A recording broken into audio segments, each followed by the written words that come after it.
My proud pleasure to welcome Abhijit Das all the way from Delhi, India. I'll be introducing him and the other panelists in a few minutes, but let me sort of start by giving you a sense of why we felt that this topic was so critically important. More and more, we hear a lot of talk about accountability, we hear talk about learning, we hear a lot of talk about results. It's not really clear what results actually means. More often than not, in my experience, results as often means turn in the report you were supposed to turn in on time. That's the result. It's not really clear how when we intervene, we're actually making a difference in the lives of people who need these interventions the most. So it was important for us at the Evaluation Center, as we are part of thinking about accountability, that we ask questions about what are results? How do results matter in the lives of folks? And how do we move away from a global view of this is a great functioning program versus this program makes a difference in local communities? So it's for these reasons we decided to organize this workshop. The kinds of questions that we asked when we thought of this workshop was how can we ensure results-based thinking? How can it transform people's lives? What are roles of community and individual rights in defining performance, development, and progress? How do we move beyond globalized views of development and reframe development from a local and community lens? And first, and perhaps the most important from our point of view, how do evaluation systems incorporate local context in their definitions of performance? Okay, that was the broad topic. And we thought we'd invite, I'd met Abhijit 4 years ago in Delhi, India. He's a passionate believer in thinking about individual rights. A lot of my initial dialogues with him in India was one of the things that struck out was his comments that actually we don't necessarily need a whole lot of new programs and policies. We need to make sure that people who need the programs and policies are actually aware of their own rights, that they actually know that these programs and policies exist. So Abhijit, welcome. Just a little bit about Abhijit. Abhijit is currently Director of the Center for Health and Social Justice, a policy research and advocacy institution around health and human rights and men and gender equality in India. He's also a professor at the Department of Global Health at the University of Washington at Seattle, USA. He's worked for over 25 years as a rural doctor, manager of community health programs, public health researcher, and advocate in India. Over the last decade, he has worked on health policy, especially in the areas of maternal health, family planning, health rights, and accountability. Abhijit is associated with various civil society networks and alliances on health rights, including the National Alliance on Maternal Health and Human Rights, Health Watch Forum, Commonwealth and Jan Swasthya Abhiyan.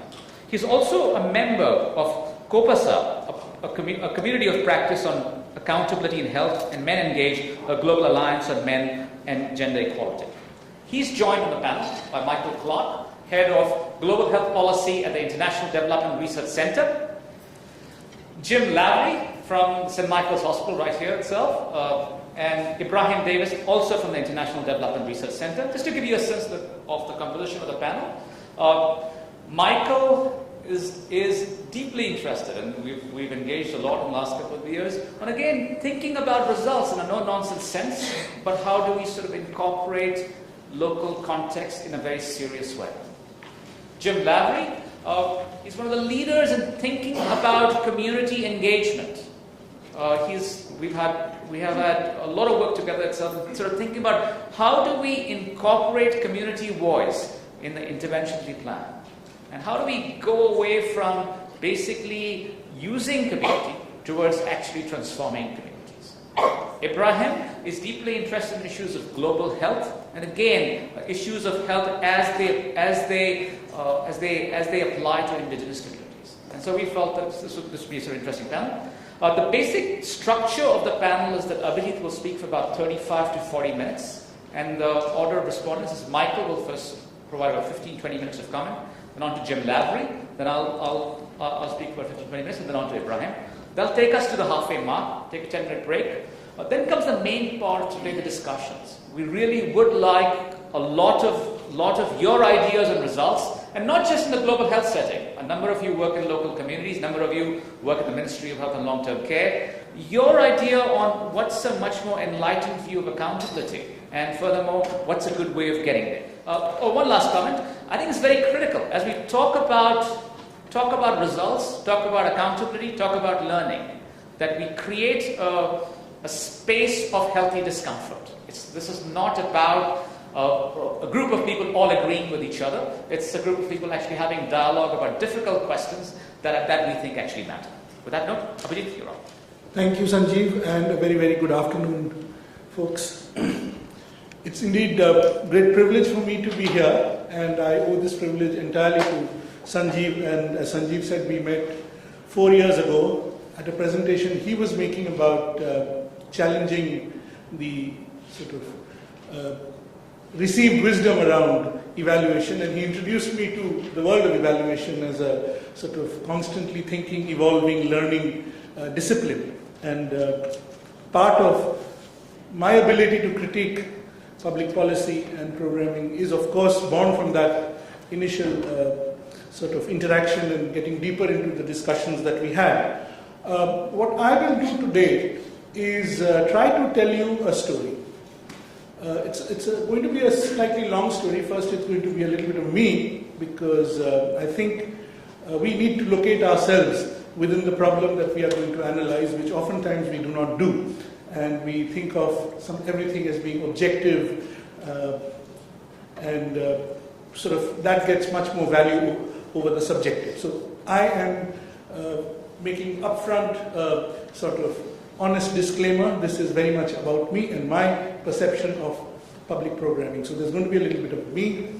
Then I'm going to talk to you, run you through the Indian Maternal Health Program, and as it has been running over the last 10 years primarily, and try to sort of display to you the changes around the way. And along this story, I'm going to then come to the role of the evaluator. How does an evaluator get into such a story, such a process of change? What kind of roles can the evaluation process play, and what has it been doing globally? So I want to move from the Indian story to the global story, and then I want to leave you at the end of my presentation with some food for thought, some questions which I feel are essential for evaluators to be asking of their own practice. Now, as I said, let me start with my own story. Is that it? Okay. First and foremost, disclaimer, I am not an evaluator. I have no background as an evaluation expert. I've primarily been a program implementer. A program implementer with, I feel, my thinking cap on. So that's who I am. My career could broadly be divided into two parts. The first part, which at this point in time is slightly longer than the second part, I have been a doctor, primarily in rural North India. Rural North India is among the poorest, most backward regions in the world, comparable to sub-Saharan Africa in many ways. And the state that I worked in primarily is a state called Uttar Pradesh, which is in itself a reality of its own, a population today of 200 million. So it's a huge country, sixth country in the world if it stood as a country. Extremely complex, right next to Delhi. So it's also, part of it is very rich, parts of it are very poor. So it's a very complex, diverse reality where I sort of cut my teeth about community.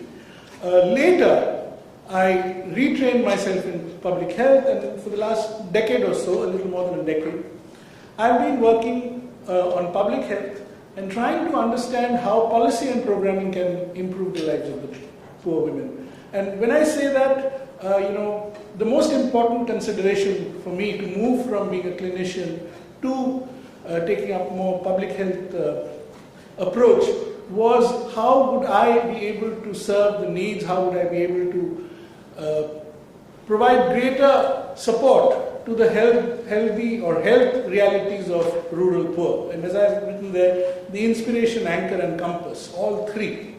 And it's important. They give me the passion, they anchor me, and also provide me with the sensibility to understand other programming. And it's been the rural poor women who have, I think, taught me much more than universities have. So what then is the reality of the rural poor who I am trying to valorize here so much. Of course, they're poor, they're rural, but what I learned through my work of having lived in villages for about 15 years was that my medical education in obstetrics and gynecology had actually not equipped me adequately to deal with their lived realities. Reproduction, of course, as an obstetrician, reproduction was my main concern. And I learned that I knew nothing about menstruation. I knew about LH surges, I knew about the fact that there was bleeding, but the fact that menstruation is a sort of extremely cultural event. It is a time when women get completely isolated from the rest of the community. They become completely untouchable. I never knew. I also didn't know that childbirth, which was my sort of most important preoccupation and the preoccupation of the world across many countries, is that it's not really an event which needs some biomedical tinkering. It's a deeply cultural phenomenon. And not only is it deeply cultural and valorized, it's actually the opposite. It's polluting.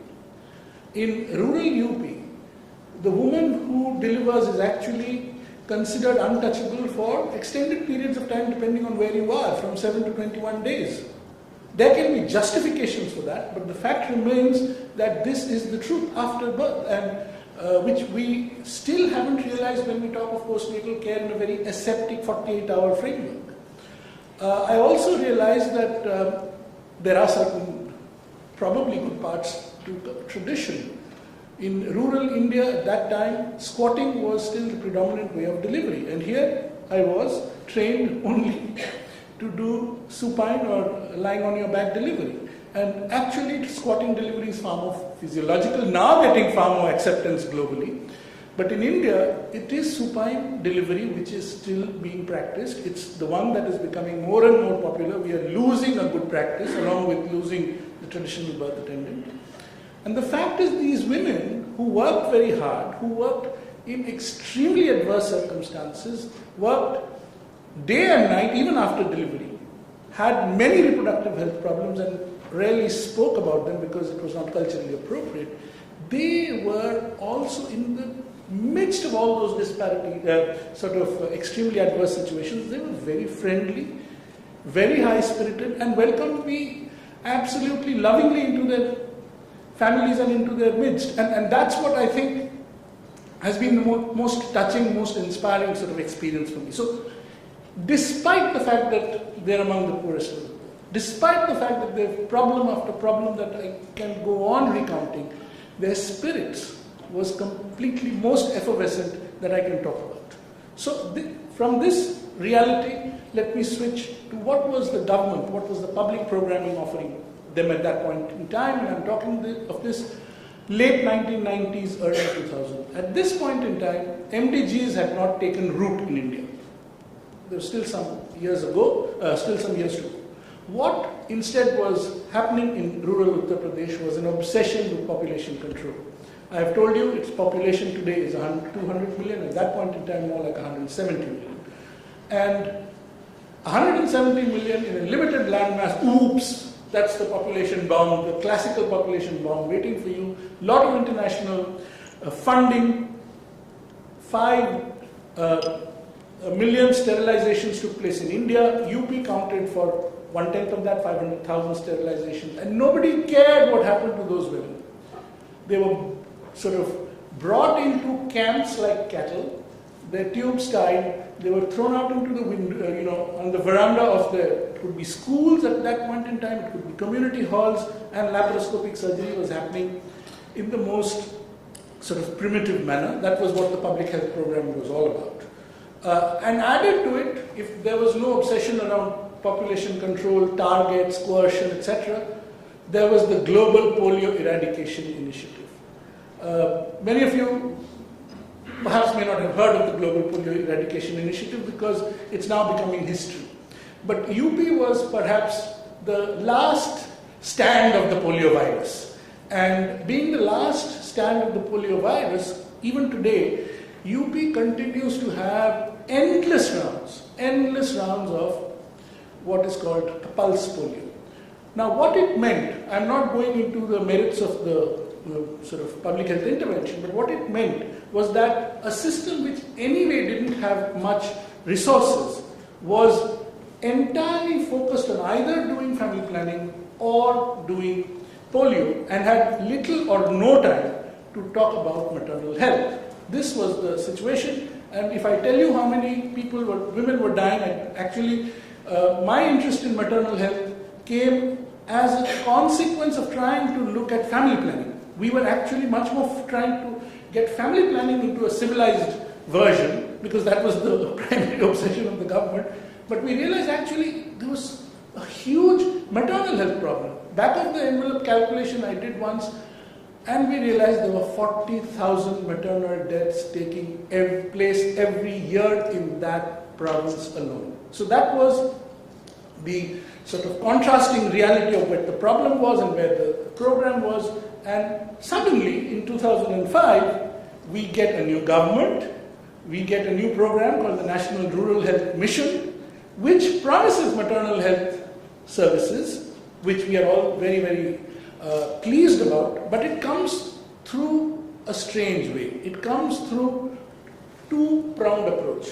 One prong called the Janani Suraksha Yojana, or the Maternal Safety Scheme, which is a conditional cash transfer program promising 1,400 Indian rupees, which is roughly $30, for women to come to have their childbirth in hospitals, and institutional delivery being the only thing which is now accepted as the formal government approach. So this is what we suddenly got in UP in 2005. I've already told you about the maternal health status in UP, and earlier, suddenly overnight, earlier we were sort of training traditional birth attendants, we were talking about safety in home deliveries and added emergency obstetric care, but suddenly, and this is so sudden I can't tell you, our Prime Minister comes to the Millennium Summit, September 2005. At the Millennium Summit, he learns, Mr. Manmohan Singh, he learns that Bangladesh is doing better than India.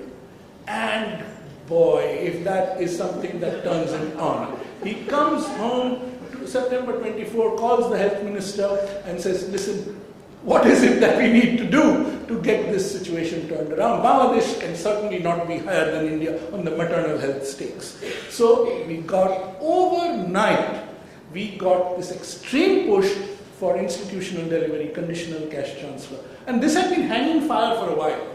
Those who know maternal health policy, around 2000, there was a sort of systematic review of 44 countries, and they decided that traditional birth attendants were not the way to go, and they created this synthetic creature called the skilled birth attendant. I call it a synthetic creature because nothing called a skilled birth attendant existed before. They took a desirable set of attributes, put them together and renamed that the skilled birth attendant, and said that MDG 100% skilled birth attendant. Obviously there was no skilled birth attendant, so what they did was skilled birth attendant is equal to institutional delivery, and I'll come to that story a little later. But India's targets, NRHM, which is the National Rural Health Mission, indigenous, was talking about 100 maternal mortality, 100 as the MMR, 100 deaths per 100,000 live births by 2012, that was last year.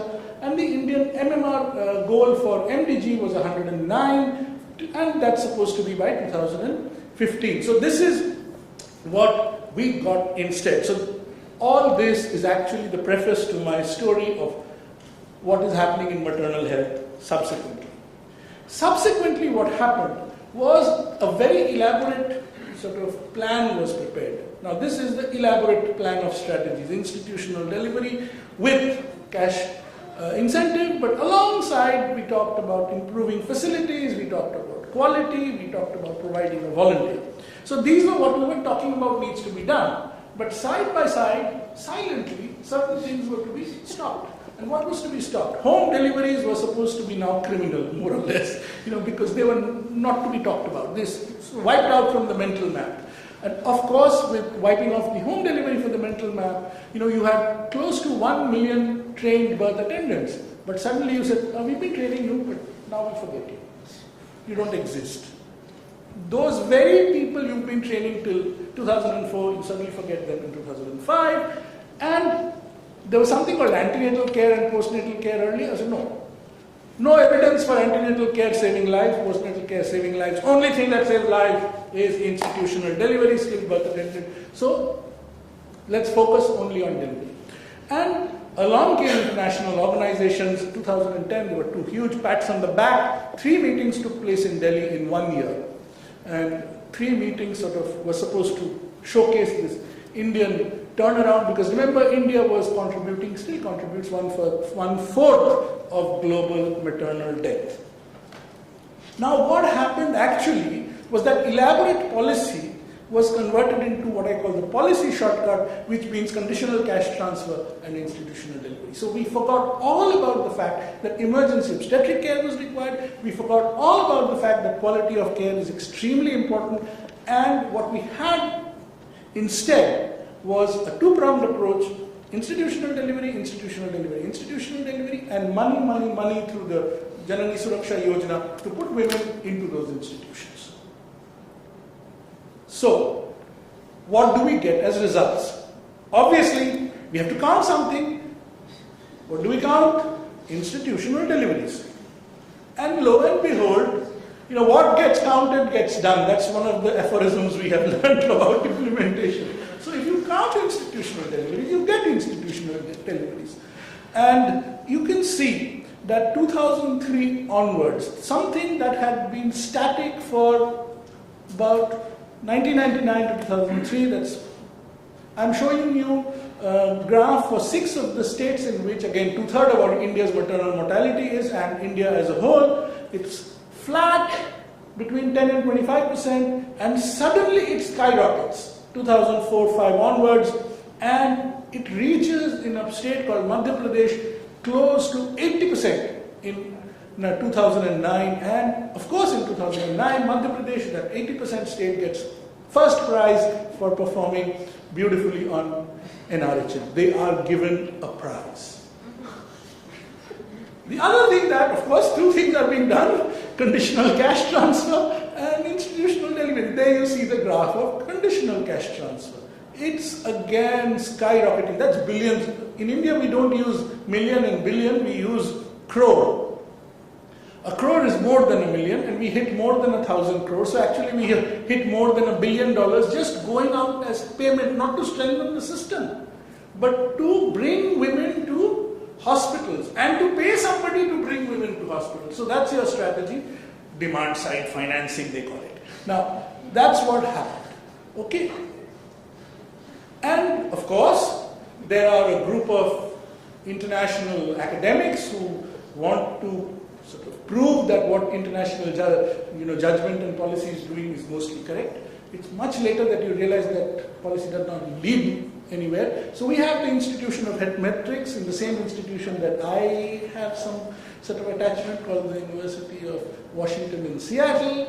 It's unfortunate, but what to do? They do some very fancy analysis of paired, whatever, I don't understand. But they show that, perinatal mortality has definitely reduced.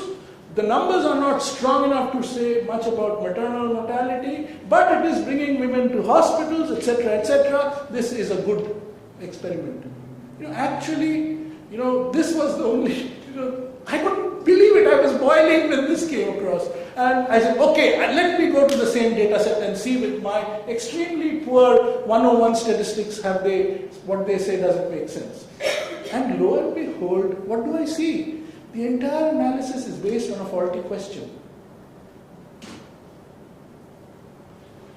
Question number 136, V136, it is a question which has answers for before JSY. It's basically trying to see what JSY did, this conditional cash transfer. But many states had conditional cash transfer before the national government introduced it. So it's a spurious variable. So not only was the variable spurious, I said, let's look at the 6 states where the problem was. And I realized those 6 states, situation has not improved at all. So that made me the proud author of a Lancet paper myself, because I wrote a rebuttal and it was published. So, I've also made it to that. So, but the point remains, this paper will come back in our story once again, the rebuttal will not. So now let me go to story B. That was the official version of the story. The unofficial version of people's experiences. This lady, Selenta, I came across her in 2007, August, and she and her husband had been running from pillar to post, trying to get treatment for vesicovaginal fistula. I don't know how many of you are doctors, but vesicovaginal fistula is an extremely debilitating condition which happens primarily in women who are short, who are young, and who have babies which are bigger, so their head gets stuck. Now, Selenta, and usually on the first childbirth, but Selenta, this particular lady, this was her 6th childbirth. 5 children had been born at home, so there was absolutely no problem with her obstetric outlet. 1,400 rupees and she was in a hospital. Things should have been very good because she came to a hospital. But you see, she was a Dalit, Chamar actually, the lowest of the lowest caste. So what the hospital did was start a low drip, and the nurse went away for the night. Low drip, went away for the night, her bladder kept swelling and swelling and swelling. And because of the swollen bladder, the head got stuck. The head was stuck all morning, all night, all morning. The nurse comes in at about 11 or 12. Selenta says, I have not passed urine. Catheterization, urine passed, baby born. Fantastic. The child is alive, beautiful daughter. But that long 10 hours of the head stuck at the pelvic outlet was enough to cause necrosis of the neck of the bladder. And Selenta realizes 3 days later that she is dripping something which is not local. From that point onward starts her absolute miserable existence from February till the point we came across her in August, and we tried to help her from August to the next February and give up. The system is not at all capable. And when I say the system, the Minister of Health, Government of India, could not help her because there was no way he could get a medical college to do repair free. You call somebody, screw up her life, but you cannot repair that screw up. Because by that time, government had gone into public-private partnership and all medical colleges were made autonomous. So in UP, finally, before we went to court, we said, okay, first let's get this woman's vesicovaginal fistula repaired. We raised the money, personally raised the money among friends, personally got her repaired, and today she's fighting in the court for her rights. So this is what a public policy which screws up does to the life of the poorest of the poor, and they by this time they were in debt 2 times their lifetime earnings. That's one woman's story. We said one woman, we went to 6 states and did what is happening to women who go for institutional delivery. There are women coming to institutions. It's not that the money has not been effective. The money has been effective to bring them into institutions. But are the institutions prepared to provide them dignified quality of care? This is what the problem is. There aren't enough beds. There aren't enough nurses. There aren't enough supplies. That's one problem. The other problem is these are the poorest of the poor. So the attitude of the hospital staff to the attitude of the poor is extremely negative. We have a culture of informal payments. So we have this story after story of how women were not discharged from hospital till they were paying ABC. They were asked to keep their gold ornaments, go home, send money back. So it was story after story from 6 states of how this free medical care, which they came for after being bribed by 1,400 rupees, actually ended up being much more expensive, much more harassing, much more of a human rights violation, if I call it that way. And the government, the only thing is, this is a system, we are trying to smoothen it out. We won't give cash, we will give bank. Not bank. So bank, when they said bank, there was a whole new scam, which was the bank scam, because people needed pictures, so there was somebody wanting more money to get you the pictures. So they were only trying to sort out the management issues without realizing that there were human issues involved which needed careful addressing. So that was the women's experience of hospital. Now let me talk about a district and the story of how a district health system was functioning. This is Bardwani district in Madhya Pradesh, which came on the map because 25 women died in the district hospital. I was part of a national government team which did a review of that district. Now what we found is nothing was working other than the district hospital. If nothing is working other than the district hospital, then the load in the district hospital becomes extremely high. It was actually handling, they were earlier handling about 500 deliveries a month, they were now handling 1200 deliveries a month. They had 2.5 times. Staff increase, 0. Beds had increased. So what it meant was the same number of people were now managing many more and many higher risk patients. Down the line there were a lot of lies. I'm not going into the lies part of it. But what was happening here was tragic. The anesthetist and the obstetrician didn't talk to each other. So they didn't know when blood was required. The obstetrician never talked to the chief medical officer about the rampant anemia in the district. And the district was recording and sending back its HMIS as only 12% of the people in the district had anemia below 11. When I went to the district and I asked, where are your hemoglobinometers? And I found there are no hemoglobinometers in the district. So somebody was filling in lies about anemia. But the point is, if you do not have anemia assessment, how are you going to provide for blood? How are you going to manage your emergency obstetric care? Added to that, the gynecologist, there were 3 gynecologists. 2 of them were spending half their time doing female tubectomies, sterilization, because the state government had decided to up its target to 700,000. It wanted to overdo UP. I've talked about UP 500,000, they wanted 700,000. So 50% time of 2 obstetricians was running around the district doing sterilization. So in effect, you had a building, but you had no human resources. Most of the deliveries were being done actually by ayahs. Ayahs are cleaning women.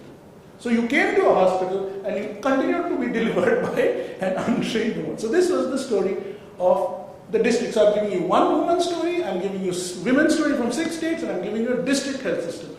This story, these stories are not at all acknowledged. So my question 1 for evaluators, and since we are talking of results and getting real about them, which are the real results? The fact that there is, do you get excited by the fact that your assumption of institutional delivery gets proven and you are able to move from 25% to 75% in overnight? Do you get excited that your rounds of maternal mortality counting show decline? I'll come to those later because there is some decline. From 350 we came to 254 to 212. Are you extremely happy that your disbursements of JSY are happening in such a beautiful way and you can show most money spent? That you have 7,500,000, we call them lakhs, 750,000 volunteers ushering women into hospitals to deliver, that's the ASHA?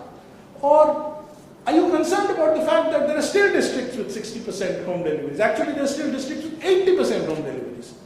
You're concerned about the fact that most districts have not been able to provide emergency obstetric care. Actually, what saves lives is emergency obstetric care.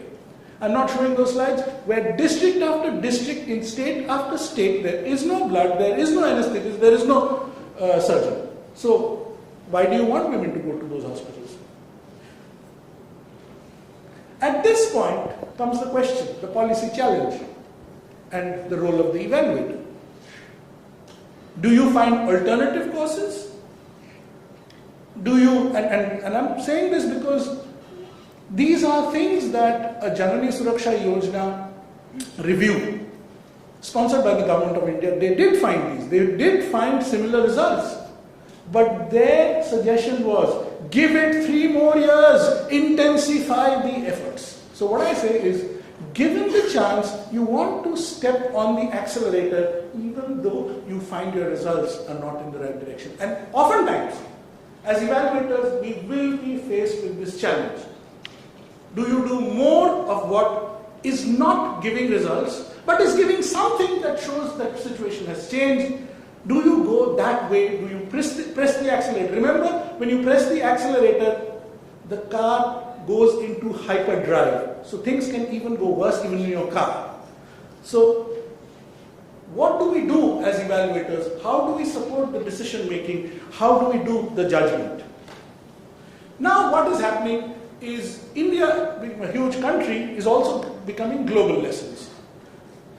MDG, few years down the road, we have something called the Maternal Health Task Force, does reviews, etc. They have, since most journals are not publishing enough maternal health, they've gone into an agreement with PLOS and saying free access to, free access academics will happen, and PLOS is doing these sort of call for papers. In the editorial of the first collection comes this quote: there are many approaches to take. We want to generate more evidence. And quoting Lim's paper, the paper that I mentioned to you again, it says, in order to reduce maternal morbidity, it is becoming clear that policies and programs need to improve on quality and supply side of the service delivery equation. So, improve the supply side. So this is taking the lesson from India and going global. So let's now look a little bit at the global or African advice. And the African advice, much of the burden of maternal mortality is routinely preventable with known cost-effective interventions that those of us in the developed world take for granted. And again, antenatal care, skilled attendance, emergency obstetric care, family planning.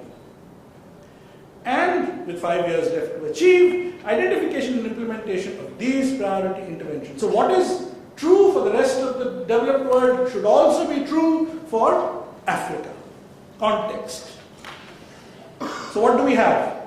A paper, PLOS paper, which says our results demonstrate, this is about Lesotho, I don't know how many of you know Lesotho. A small little country, South Africa, all around South Africa, our results demonstrate that it's possible to achieve dramatic improvements in the utilization of maternal health services and facility-based delivery by strengthening human resource capacity, implementing active follow-up in the community, and de-incentivizing home birth. What is the truth of Lesotho? The truth of Lesotho is that it is a mountainous country. 60% of the villages you cannot reach by car. You need horse or foot. 58% of the people are below poverty line. 50% women deliver at home. Life expectancy 50 years. And the health system assessment has said that its weakest part is human resources and health. This is 2010. In 2011, optimists feel that the only way to go is strengthen the institutional delivery. I don't know how they make these recommendations. So what do we have? We continue with the same approach, press the accelerator harder, which is the quality of care. So actually, we've learned no lessons. Question is, did evaluators do their job?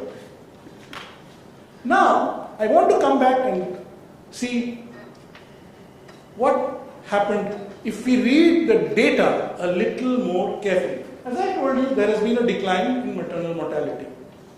If you look at the sort of curve or the sort of decline, you will find that over time, the angle is becoming less acute. Meaning, the change is less steep.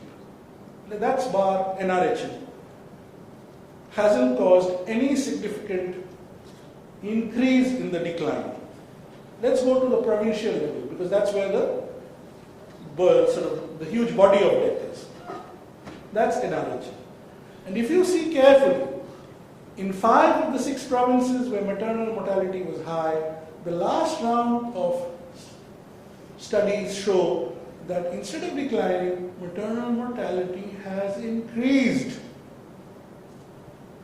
When I talked about this result to a senior bureaucrat, he said, "We are getting back to the Registrar General of India, there must be something wrong in the data."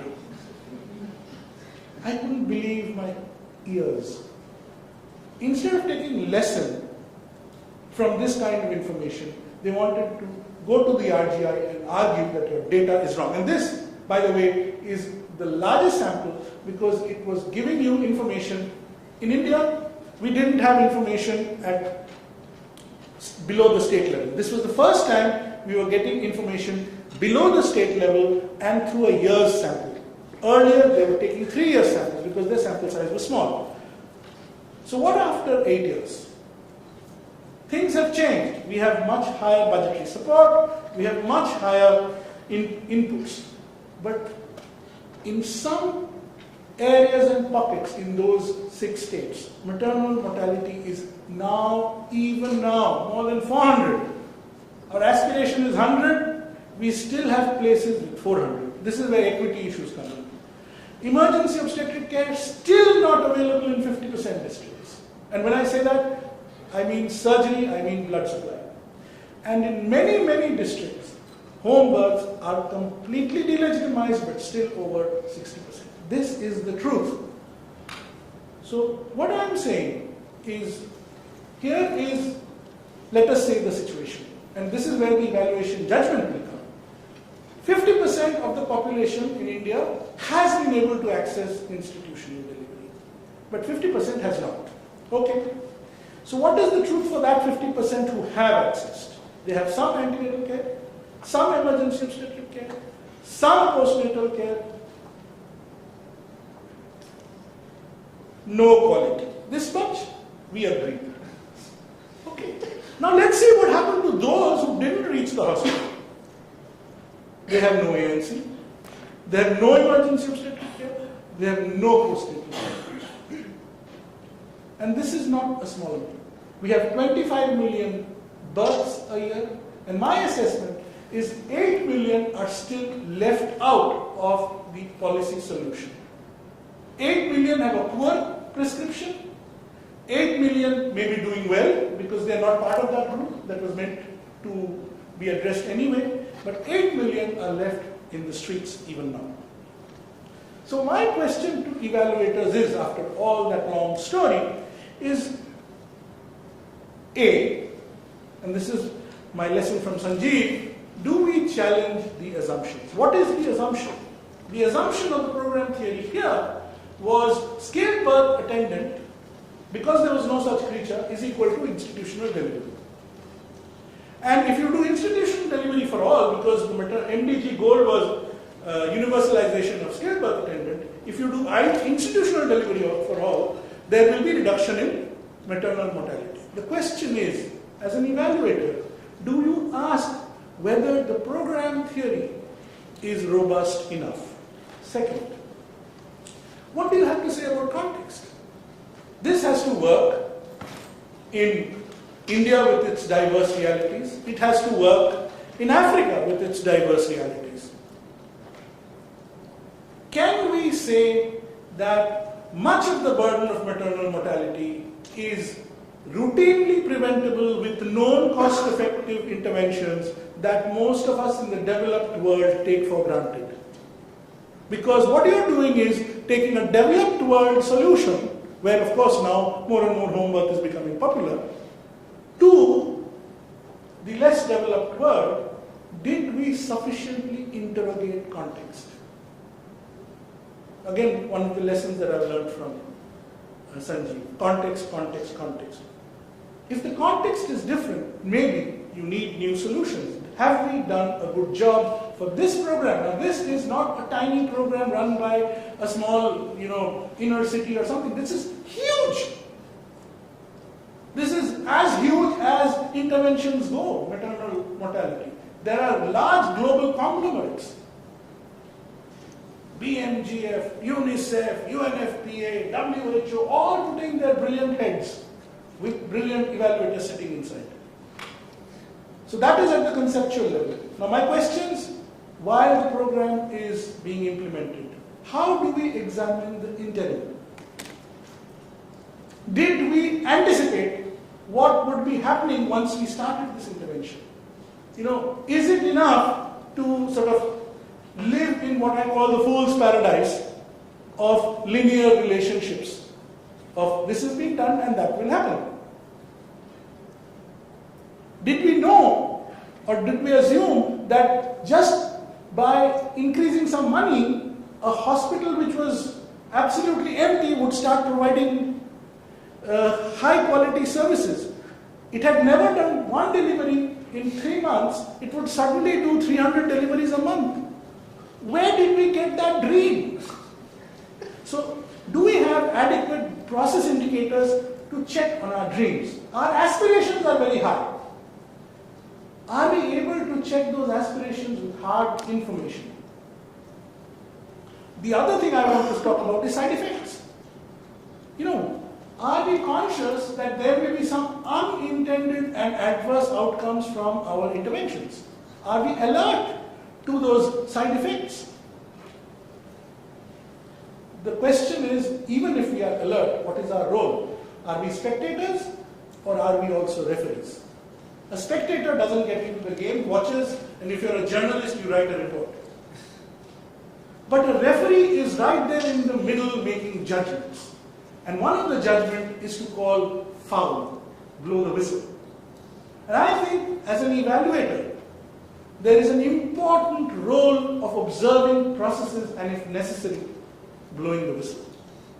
The blowing the whistle doesn't mean stop the game.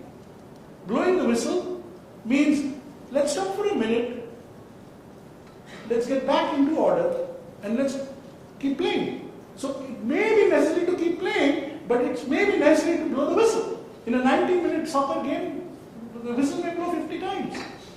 How many times does the whistle get blown in a public program? Do we have space for blowing that whistle? And my question is, who pays the cost when the whistle is not blown? Now let's come to the end part of our journey, because that's where our strength is the most, the summative part. When we are evaluating results, what is the data that we use? More and more fancy statistics, more and more meta-analysis, more and more satellite-based imagery. I say a good program needs a good intelligence system. And satellites, no matter how sophisticated, cannot provide better intelligence than what the CIA calls the human int.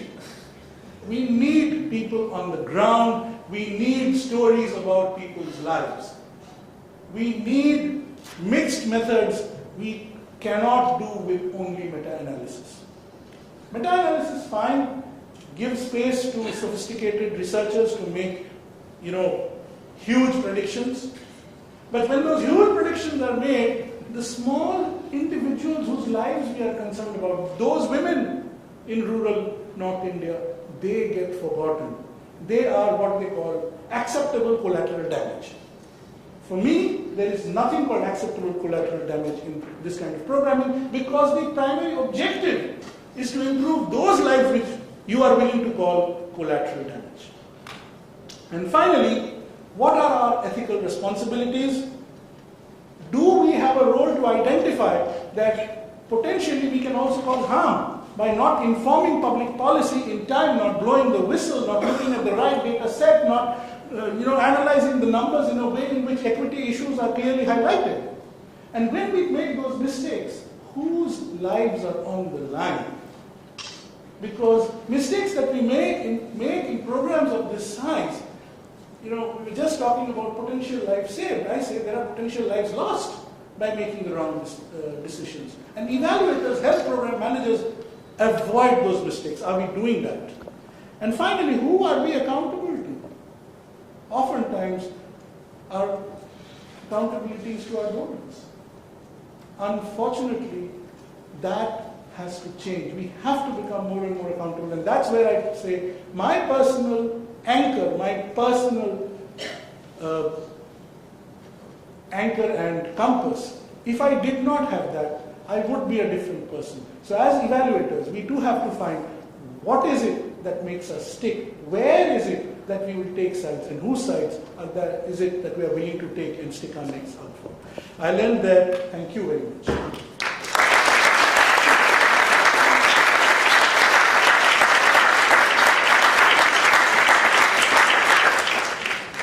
Thanks, Abhijit. Terrific. And I've rarely heard a more powerful call to do evaluation right.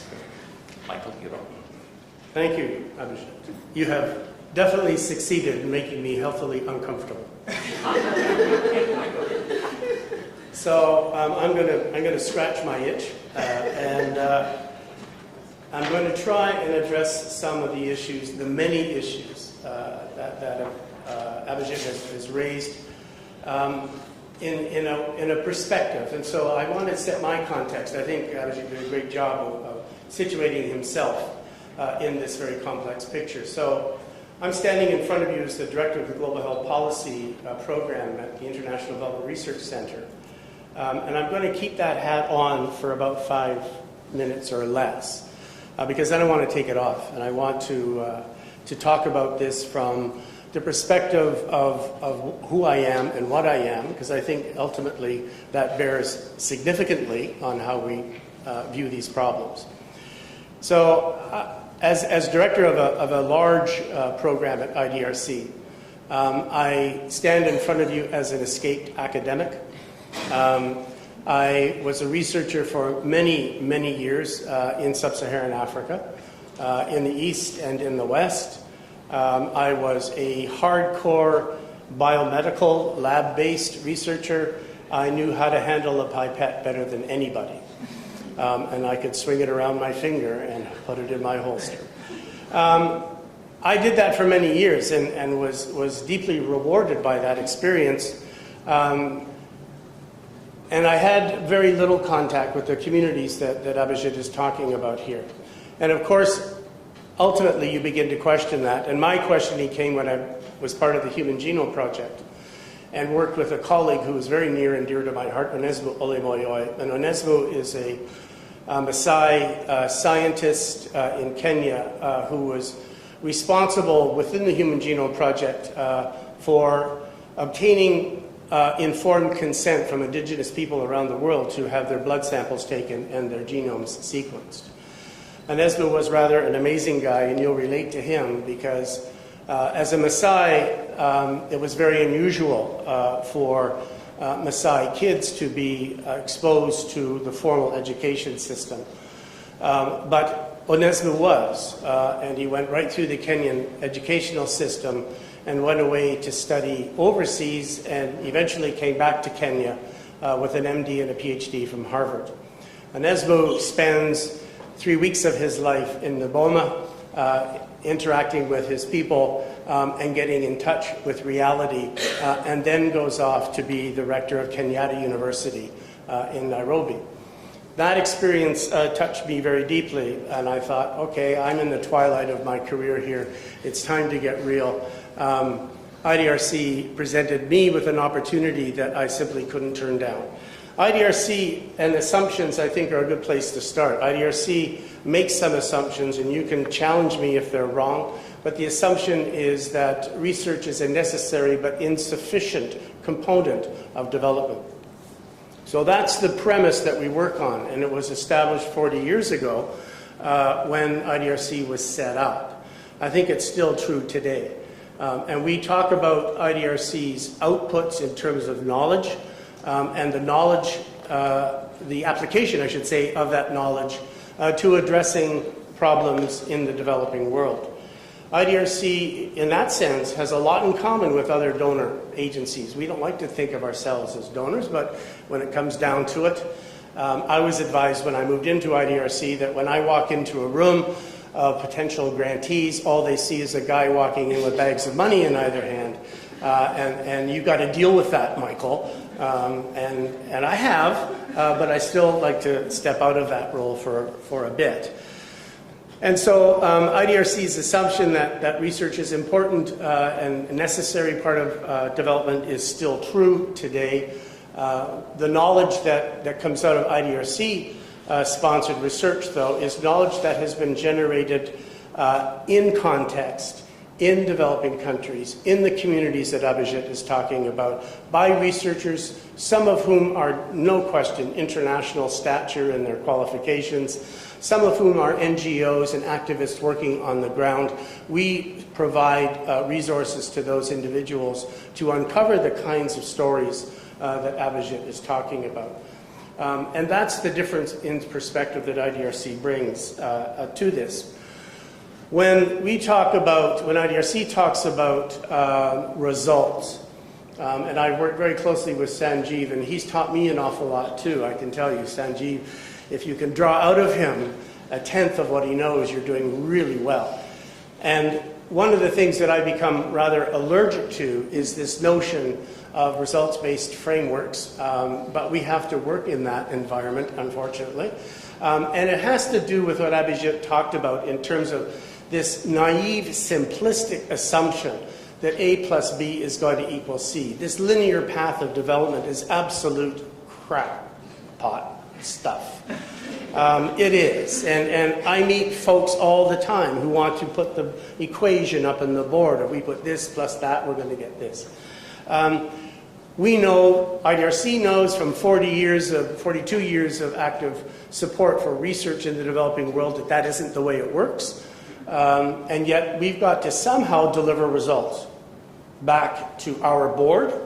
Our board is composed of 51% Canadians and 49% developing country researchers, and we are responsible to them to a large degree. And I actually like to challenge you to undertake a little exercise. Next time you read a document where we hear the word accountability, and we're hearing that an awful lot, and that's where we have to present the results back. Take that document, do a universal search and replace, and substitute every time you see the word accountability with responsibility. And all of a sudden everything changes. Accountability is something that is externally pushed on us, or we feel necessary because of the situation we're in, to deliver back. If you put the word responsibility in there, that comes from inside, and that comes from knowing the right thing to do. And we push ourselves to deliver in a way that is meaningful for the people that we're trying to work with. So IDRC developed an evaluation framework that many of you will have heard about called outcome mapping. And it was an attempt to get away from this linear, simplistic notion of what development is about. And if you read the book, how many of you have heard of outcome mapping, by the way? Good. Thank you. That's good, because what it does, it allows you in the process to identify what are called boundary partners. And that expands your vision in terms of what your goal is, to pay attention to, and I've always challenged my graduate students on this, chance favors the prepared mind. Plan for the unexpected, which is an impossible expectation. Of course, we can't ask people to do that, but to be aware and sensitive to those peripheral outcomes that may not have been defined as your project at the beginning. And the unintended consequences of what Abhijit is talking about are included, should be included in any true application of outcome mapping. It's not the end-all and be-all, and IDRC does employ a variety of other evaluation strategies to be able to be responsible for what it does. But outcome mapping at least has a really interesting framework around that. And it doesn't depend on metrics necessarily. And we know the group in Seattle very well. Everybody pays attention to that group because they publish tables and papers in the Lancet that are 400 pages long, and half of that is the authors. We know that that's important and that work has to go on. But remember, somebody said, not everything that can be counted counts, and not everything that counts can be counted. You remember that funny-looking guy with his tongue sticking out at you. That's something that we certainly support at IDRC. And so I'm not going to make you uncomfortable, but I want to at least provoke you into thinking about when we have to report results, what are we actually doing here? What are we actually asking to achieve? And I think from the research that we support, certainly in the Global Health Policy Program at IDRC, we would want to go back to that woman that you worked with and ask her, and make sure that she was included, all right, in the data gathering exercise for the research that we would support, to understand that situation that she found herself in, and to incorporate that into knowledge that should be able to inform not only policy, because this to me is this big black box. Policy to me is an undertaking that certainly can use evidence and should use evidence, but it is subject to a whole variety of different influences beyond the control of a research supporting organization.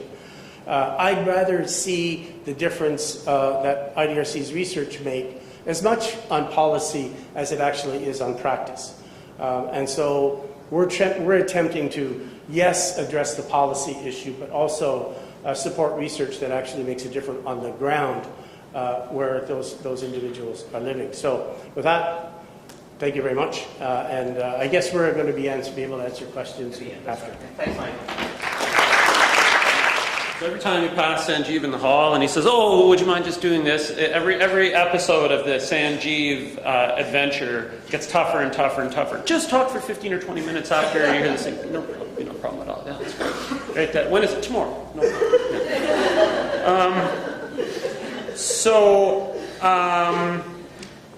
Yeah. I tried while I was sitting there to do something that's kind of roughly organized into a coherent stream. It won't be coherent, but I've tried. At least you know that it's going to be roughly. So I'm going to try to walk through a bit of logic, and I'm going to try to structure it around the questions that Abhijit posed. And I'll skip a few and kind of intermingle a couple. But so here's kind of roughly the points that hit me. Starting at the end, though, about the ethical responsibilities and accountabilities and obligations, I'm going to try to follow some of this through as I go backwards through the questions, because I think there's some things here that are just incredibly important, and I won't articulate them very well, but at least I'll try to flag them. So the fifth question was about evaluating results and what data do we use.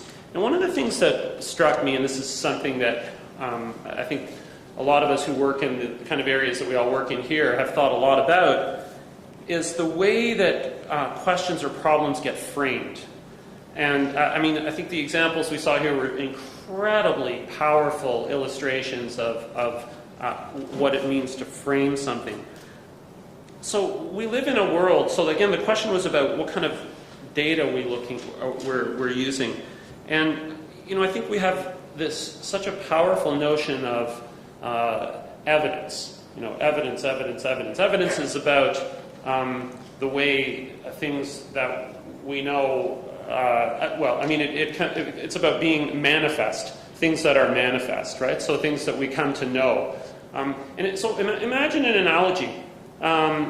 You guys are probably mostly sort of scientists, social scientists, whatever. How many of you have ever taken a statistics course? So everybody. Right, so how many of you have taken, let's do it the other way. How many of you who have taken a statistics course have not taken a math course of some kind in your life? Zero. Okay, so you're all scientists. So you all work with evidence at some level. How many of you work with evidence at some level? Right, okay, 100%. How many of you have taken some form of epistemology course? Oh, that's unreal. Love this place. Yeah, so that's like an outrageously high proportion. But, there's a kind of analogy here about the way we come to know things and attend to what it means to know things and knowledge claims and how we import that into the way we structure science. And I think what Abhijit's examples were illustrating so powerfully are the way that these kind of notions of hierarchies and evidence have really come to have an incredibly strong role, not just in terms of shaping the way science works, in terms of what courses you take, but in terms of powerful influence in culture. Now, I have to just look down for a second to see what I want to say next. So I think that we've gone down what I think of as a slippery slope to some extent. We all know that, especially when you're looking at population sorts of things and large-scale events, you need some numbers. And we need to get our minds around things quantitatively. And I don't think anyone argues with that. But things have become so skewed, I think, in that direction in so many ways that that if you try to think about the world in non-quantitative ways, in qualitative ways, we tend to get marginalized. And we all know this is true. Even very polite people that are quantitative, when you introduce yourself and you're a qualitative researcher, say, oh, yes, yes, yes. So, when you're at the party there by yourself. But I think it's this, the other term for the slippery slope is the fallacy of intimidation.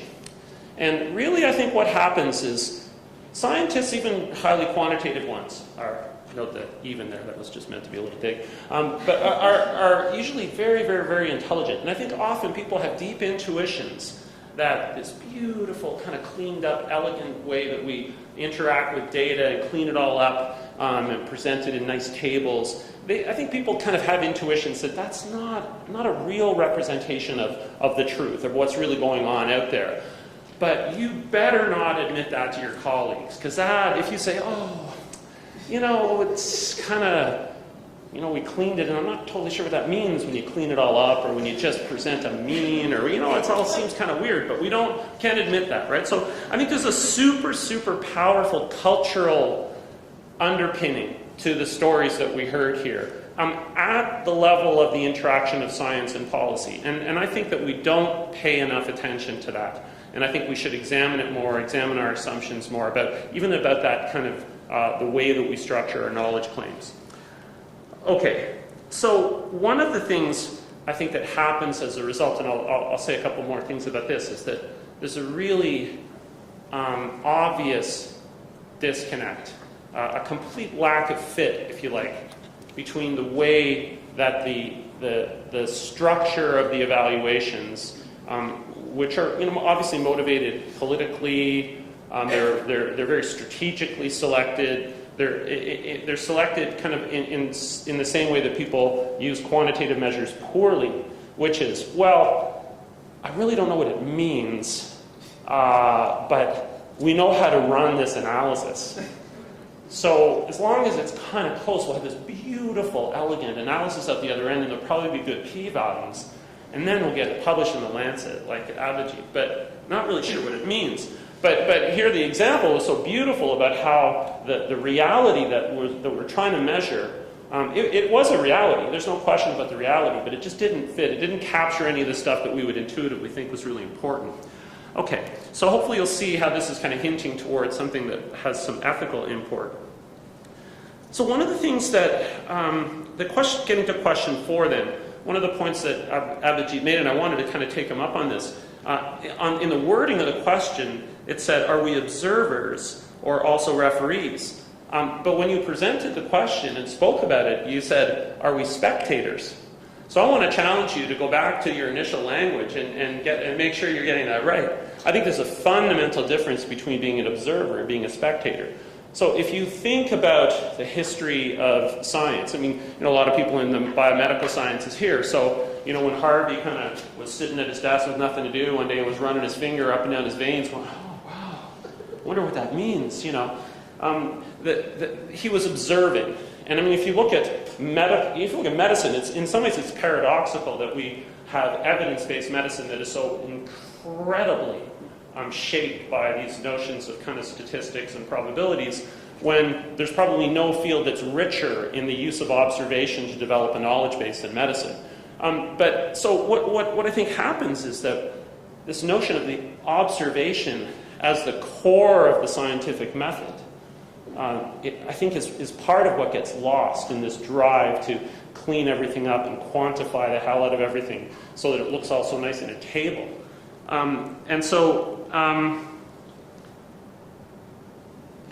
Just checking to see what I want to say now. Thanks again, Senji, for these are always great opportunities.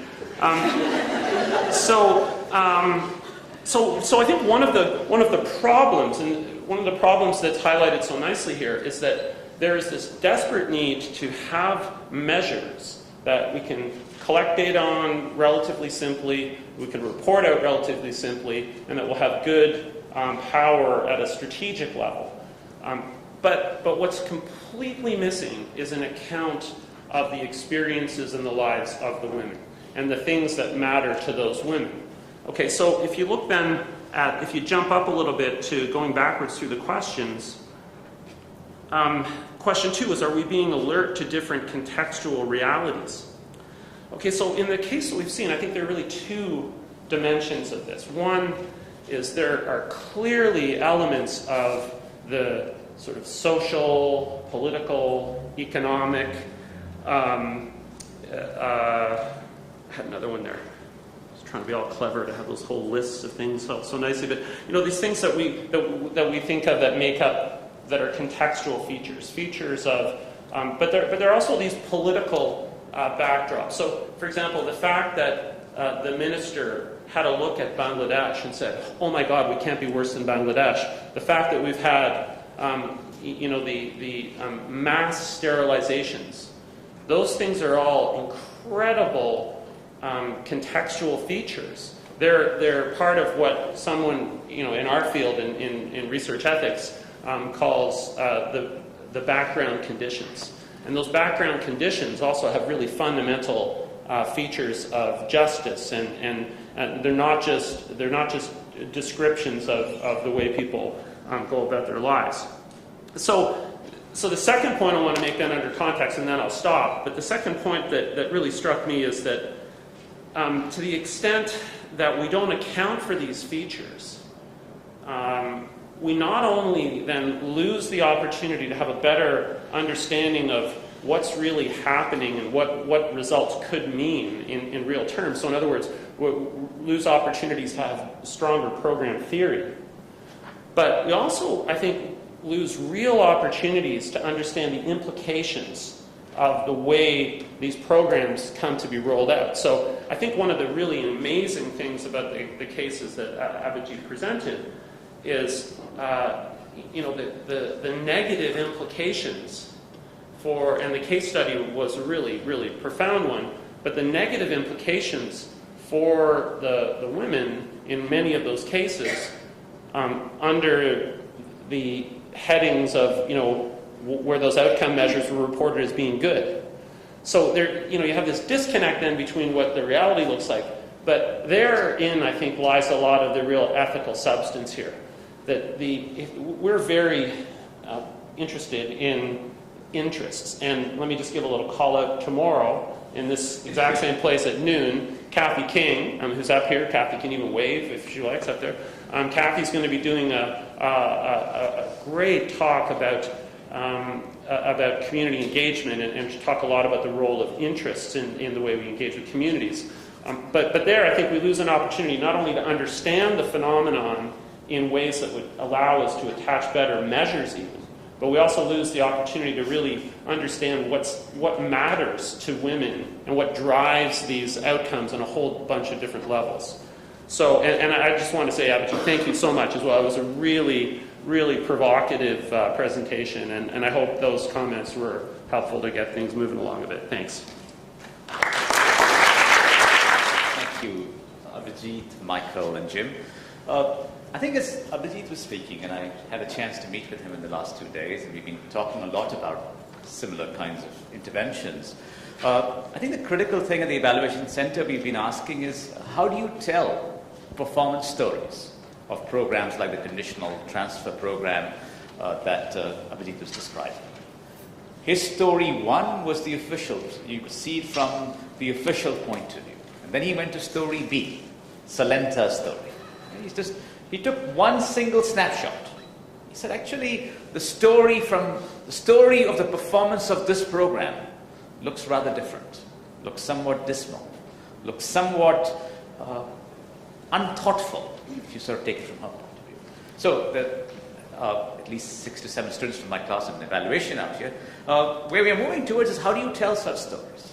We've done a couple of evaluations of the IDRC in the last couple of months, last 6 months or so. Again, this idea of telling the performance story becomes quite critical. And the kind of question I want to reflect on is perhaps on a much more blander level, but I want to connect it to your conditional transfer story. What are rules? So I won't take your 5 or 6 questions to heart, but I hope to connect with them as I try to address this question. How do you tell performance stories? And how do we actually sort of say, well, actually, this is a low-performing program, and from a results perspective, well, we should give it a thumbs down and stop it. Or this is a low-performance program. We need to infuse some more thinking about it. So that's the question I'm going to address.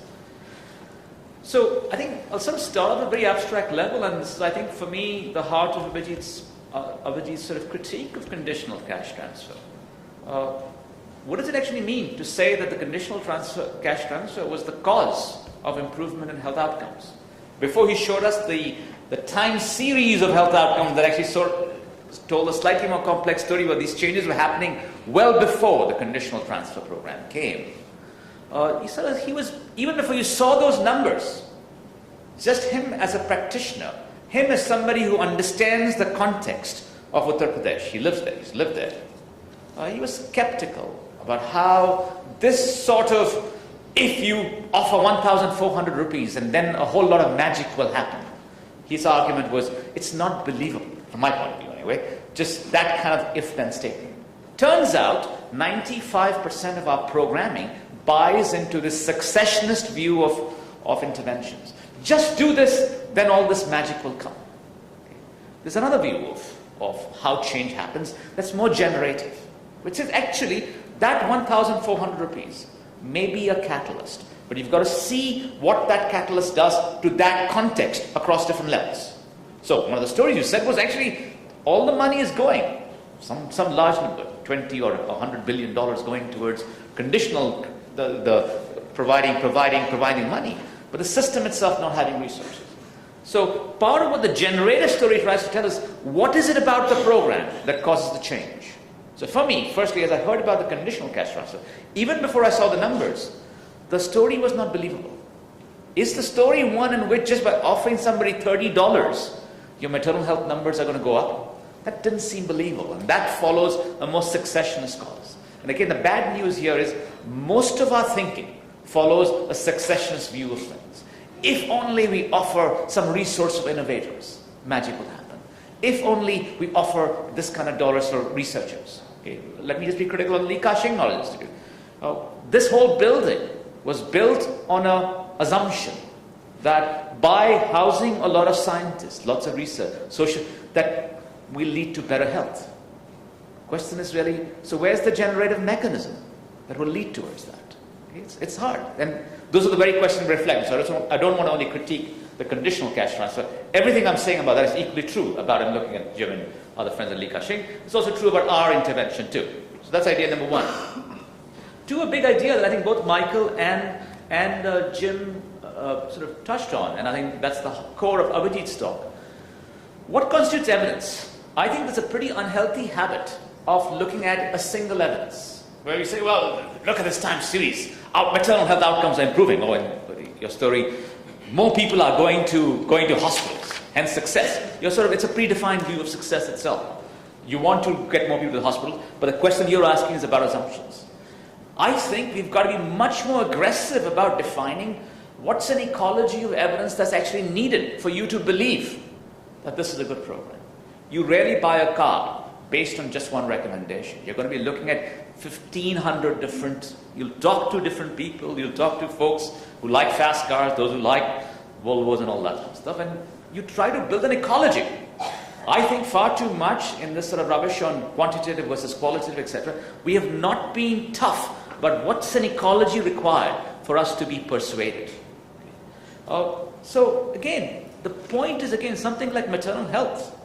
It's not as though it just providing of $30 is going to make such a dramatic difference. There's a lot of other things happening. Again, there's an attribution problem. But I think I want to raise the broader question about what's the broader ecology of evidence needed for us to be persuaded. That's idea number two. 3, the conditional cash transfer story is a weak story, just because it's not really clear how on earth, what dominoes have to fall by offering $30. You're moving centuries of ways of doing things to suddenly in hospital institution. The way Abhijit pointedly said, what gives us this sort of gumption to dream? Hospitals that had no births could now have 300 births in a matter of a few weeks. So, is the program theory clear? But I want to stress something much more broader. How complete is your theory? I mean, the conditional cash transfer theory is a majorly incomplete story. There's absolutely no connection to the context, no connection to existing ways of doing things, no connection to what happens when you displace 1 million home birth attendants. So what's remarkable is firstly, a majority of our programs are missing clarity on why on earth. What's the connection between these activities and the outcomes? Let me turn the lens on Li Ka-shing Knowledge Institute. It's not clear to me, just by housing everybody in this fancy building, why that's going to lead towards better science, that's going to lead towards making a difference to people's lives. Okay? It's a pretty uncomfortable question, but that's the question we should be asking much more often. But more and more, we've got to be asking, how complete is this theory? Where are the holes in this? Where are issues of context that need to be better elaborated? And I would say, do an evaluation when something is super incomplete. The good news from an evaluator's point of view is a lot of things are incomplete. All right. I think fourth, evaluations really, and this is speaking to the converted out here, but the other part of the story that leaves a lot to be desired is too much of the evaluator from a distance, satellite evaluation, as Abhijit was calling it. How can the evaluation itself help improve the context? How can the evaluation itself help improve the programming in real-time basis itself? And that's partly why I would argue that more and more evaluations, the whole idea of doing an evaluation is to build capacity within those organizations. And it's hard to do an evaluation sitting in Seattle or sitting in Toronto. I think perhaps fifth is the most important part. Maternal health didn't get bad in a single day. It's not going to improve in 12 months. It takes much, much longer. And the whole idea of doing an evaluation is trying to build capacity within those organizations. For these sessions for us, it's more important to us that program implementers and policy implementers come rather than evaluators themselves. Okay? Because I think the challenge is to bring in evaluative thinking into the program itself, and that's where the challenge lies. A few more points. 6, very critical. Far too often we're expecting miracles. We don't ask questions on how long will change take. Will the change process be linear? Monotonic, implying, will it be sustained? Will it go through a process of increase and then perhaps a decrease? Most complex change processes follow complex trajectories. We don't pay attention to it. On 95% of our cases, or default cases, we expect improvement in a linear way and often instantaneously, often within a year or so. 7th is a big idea, and it's connected to an earlier comment. More and more, there's a move away from simply giving a thumbs up or a thumbs down view towards evaluation. It's about evaluators working closely with the community itself. This is a discussion we had in my class yesterday, and one of the comments I made was, I've met only a few evaluators who've actually earned the colors to work in the community. We've got a fairly big team. I would say it requires a really special kind of person to actually work with the team and really sort of lead towards the reflective process. But I think more and more, that's where the evaluation is going. Michael, when Fred and me presented in China a couple of years ago by DRC, what is remarkable is a week-long presentation on evaluations. And we did all of the stuff, and once we began talking about developmental evaluation, suddenly the mood of the class changed. We said, no, this is something that appeals to us. 8th is a direct corollary, following from the ecology of evidence. I don't think, we've got to move away from this bad habit about gold medals for RCTs or gold medals for qualitative studies, towards, again, what's a portfolio that supports such an ecology of evidence that's needed. Okay? So again, you've got to move away from the best design towards what is a portfolio that can support the kinds of evidence needed? I think finally is perhaps the most important part, and often where I think evaluation, as evaluators, we've not been very good about. Great, if you do an evaluation in 2 communities, in 5 communities, what does that tell us about the scaling up of the program? A question that Abhijit raised in front of the class yesterday was really, if you do find a program that's successful, does it mean that we're going to take this program and apply it all across the country? all across the state? Or does the program itself, once you try to scale it up, does it have to go through some evolutions? Okay? And far too often, we have far too much of a mechanical view of the change process. So just to summarize, think about models of causation, ecology of evidence, very important. Be clear about its theory, and it's not an academic point of view, but stress the idea of incompleteness. Again, think of ways of integrating knowledge translation with evaluation. Capacity building is the big one here. It's not a sexy term, but it's really, really important in terms of saying you should not be investing in evaluations, in my view, I'm talking to funders here now, if it's not enhancing the capacities of the organizations that are being evaluated, I think. A time horizon and functional forms, forgotten in 99% of the cases. Again, a move away from doing evaluations on people in a very serious way, not just doing evaluations, but doing programming, with the evaluation itself being part of the programming, portfolio of designs and approaches, and spread scaling up in generalization. So, one final slide. So, in terms of, let's go back to the original question. What are features of a performance story? Number one for me, be clear about what success means in the short and long term. In Abhijit's story, turns out no one's actually spent that much time. Everyone's drunk the Kool-Aid and saying, well, we're investing in hospitals, so just having more people attend hospital births, that's success itself. Abhijit argued that's a rather lame view of success. That's one. Two, what's the timeline of impact? Do we expect mental health to get better in 2 years, 3 years, 5 years? And then when he shows us this curve, you already see things already getting better. So really, what will it take for the curve in Abhijit's curve to actually get more steeper? That's two. Three, part of my concerns about the evaluation is I'm not sure how the evaluation is helping navigate the program. I'm not sure how the evaluation is helping the lot of the home attendants. That's three. Fourth, fundamental of Abhijit's story, fundamental to his questions on ethics, is who's telling the story. Okay. Is it a group in Toronto, group in Seattle telling a rather distant story about data received from those sites? Okay. And I think more and more it's almost impossible to understand the realities on the ground sitting 10,000 miles away. What are the impacts? I think it's the next question that's most important. Who benefits from the project? I think that perhaps it's the most central evaluation question as we tell the performance story. And as Abhijit points out, Solenta's story is very, very different from what the bureaucrat story is. Okay? What gets spread as a result of a project? Now, this is again really troublesome for me. If the idea here is you can solve the world's problem by giving $30 to women, without thinking through all of the other contexts that are necessary, I think that's irresponsible evaluations. That's certainly irresponsible science. Okay, so I think that's very critical. And fundamentally, how is UP going to continue with all these resources now moving towards conditional cash transfers? How does one sustain something like this? Anyway, those are some questions to reflect on.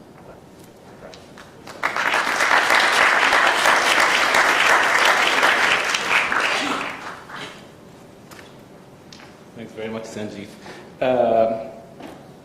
This is probably the third or fourth time that Sanjeev brings me here, and every time he says, come over, he says, you'll do well, just wing it and don't prepare, and today he comes with a PowerPoint, so not fair. Anyway, Sanjeev presented me as coming as program officer from IDRC. I'm having listened to Abhijit, I'm just going to ignore all of that, and I'm going to talk about, because Abhijit brought some very fond and very difficult memories when he talked about the stories in India. It made me think, like, if I would take one thing from his presentation, it would be the critical importance of the local context in global health. I don't think anybody can overemphasize that. Abhijit talked about and brought the stories from India, one of the largest, most populous countries on earth. My background comes from one of the smallest and least populous countries, actually. It's not a country still. I come from a Palestinian background. I spent about half of my career there working in public health and health policy research and primary health care. And then over the last about 12 years, I've been working in Canada for the largest part with IDRC. I remember in my way back when, in the mid-'80s, when we were working there, I remember working with all kinds of people from development agencies, aid agencies, research agencies coming from Canada, the US, Europe. And one particular thing used to totally irritate me about them. And that was when they would talk about being in the field and on the ground. I mean, they would be sitting like, I remember once, somebody, I can't remember where he was coming from, and he was carrying a cell phone at the time when cell phones were about 35 times the size of this. And he was talking with somebody about not being able to do whatever because he was in the field. He was in my office in downtown Ramatullah, which in the West Bank, which could have been, as far away from the field as Washington, Ottawa, Brussels, or whatever. Like it could be as far away from the smallest hamlet in the West Bank, or a sprawling refugee camp in the West Bank, in Gaza. And we were discussing about how they can provide support to our research work. Just to give you an idea about, the idea is big programs, big impact, and the things that we hear every day now. At that time, I was working around in the early 90s, just before 1993, 94, when the Oslo Peace Agreement was being negotiated and signed between the Palestinians and the Israelis. And at that time, the Israeli military was just about to let go of the administration or transfer the administration of the health system in the West Bank and in Gaza to the newly established, or to be established Palestinian Authority. So at that time, we had no idea how many hospital beds we had, how many physicians, nurses, health workers, how many clinics. We didn't know the population of the area. We didn't even know how many communities existed. That information was completely classified. And here we are, supposed to take over the administration of the health system. So there were two health systems, one run by the Israeli military through what they call the civil administration at that time, and the other one run by the UN through UNRWA, the United Nations Work and Relief Agencies for Palestinian Refugees in the Middle East. And both organizations or both entities were telling everybody about how the population of the West Bank and Gaza are doing better since from 1967, how UNRWA provided maternal and child health services to every mother and child in the refugee camps and outside of the refugee camps.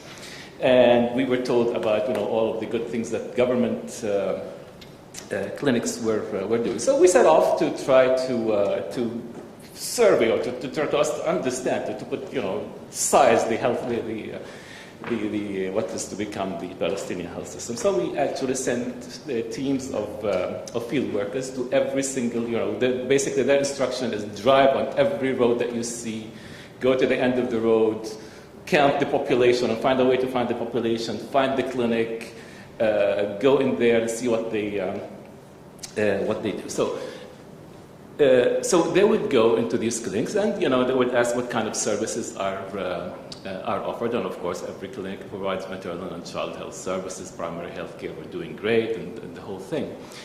And there was something wrong with that. So what we did about a few months into that project is we gave our field workers each a speculum. And those contraptions, I can't remember what they called, they look like miniature vuvuzelas that they're used to listen to fetal heart rate. And we asked them to go and do the same interviews, and at the end of the interview, just pull these two things out and ask the physician or the nurse or the health worker whether they have on each. And about 35-36% they didn't exist. So I don't know how you can provide maternal and child health services, obstetric care, and what have you, without these two very, very primitive, basic things.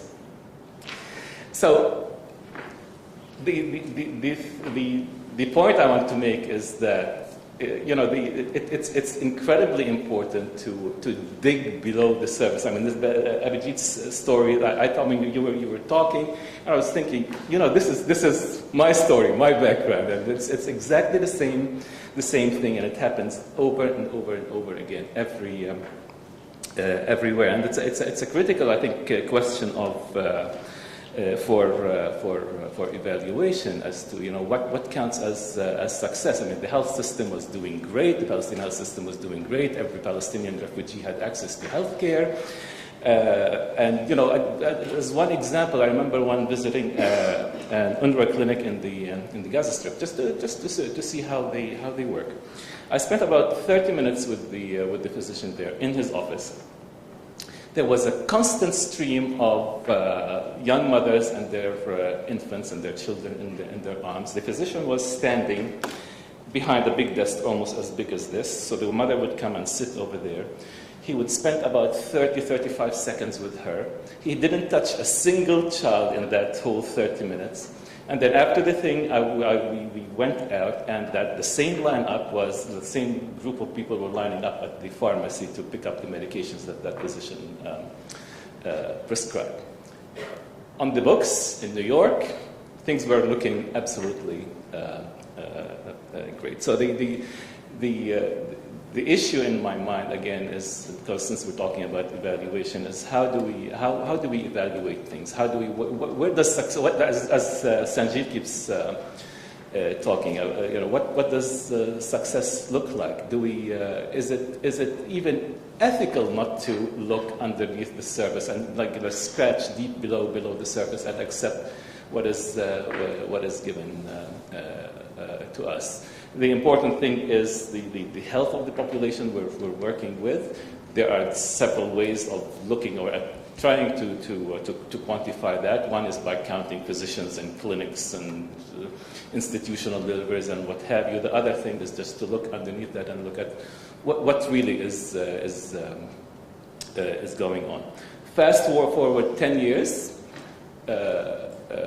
I moved to Ottawa, to Canada. I take a position with IDRC, and here I am tasked with designing and running major global health research program. And I remember one of the first couple of months coming in, I joined that group, and their tagline was making research matter on the ground. I remember, oh boy, I mean, here we go again, on the ground and in the field.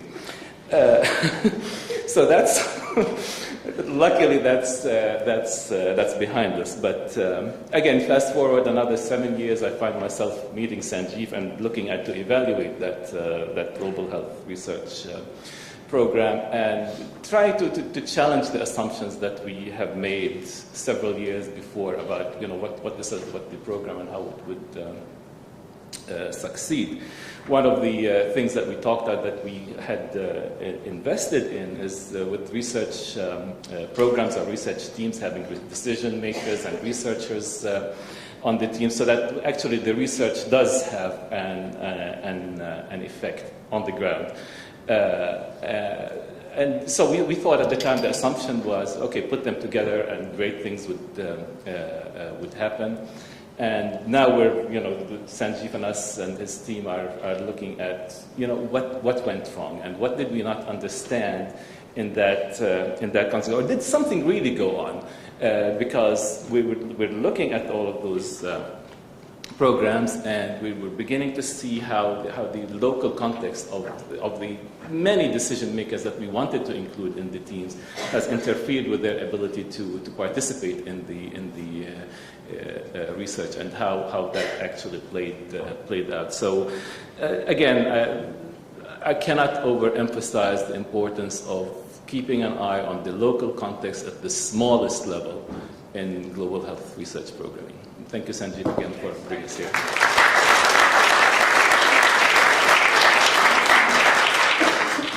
So thank you, Ibrahim, Jim, Michael, Abhijit.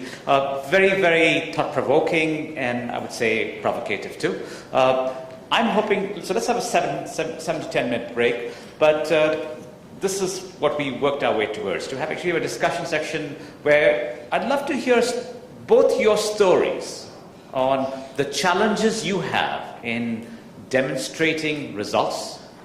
But by that, I'm not only interested from the evaluation lens, I'm really interested in how do you actually move towards more commonsensical programming along the lines of what Abhijit and Michael have talked about, where it has to make sense. It has to meet basic common standards of sensible programming itself. So I want to hear those kinds of stories, but certainly questions for the panel.